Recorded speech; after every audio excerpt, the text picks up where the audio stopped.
Sky Guardians, 150-plus French drones soaring over Ukraine.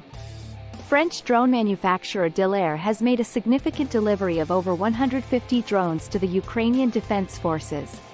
The model of the drone, chosen by Ukraine, has not been disclosed, and the generous funding for this initiative has been provided by the French Republic. France's Defense Minister, Sébastien Lecornu, proudly highlighted this endeavor as a substantial contribution to both the industry and Ukraine. Established in 2011, Delair is renowned globally for providing fixed-wing UAVs, especially designed for tasks such as border control, intelligence gathering, and special operations.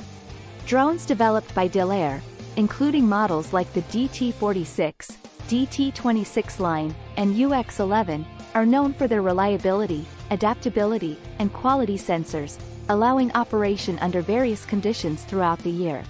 Delair's commitment to producing drones designed for continuous use with easy repair mechanisms positions it as a leading choice in the drone industry, even being selected by the French Army for drone creations.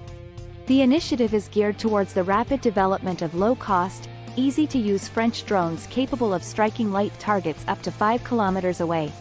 Proposed by NEXTER and Delair, the project involves the adaptation of a fixed-wing drone, most likely the Delair Tech UX-11, modified to operate over longer distances and in open space. This collaboration is particularly pivotal in enhancing military prowess and strategic defense through technological advancement. These drones represent a significant boost to Ukraine's defense capabilities, showcasing the growing importance of unmanned vehicles in modern warfare. That's it for today. To stay up to date on AI plus drones plus military, don't forget to subscribe.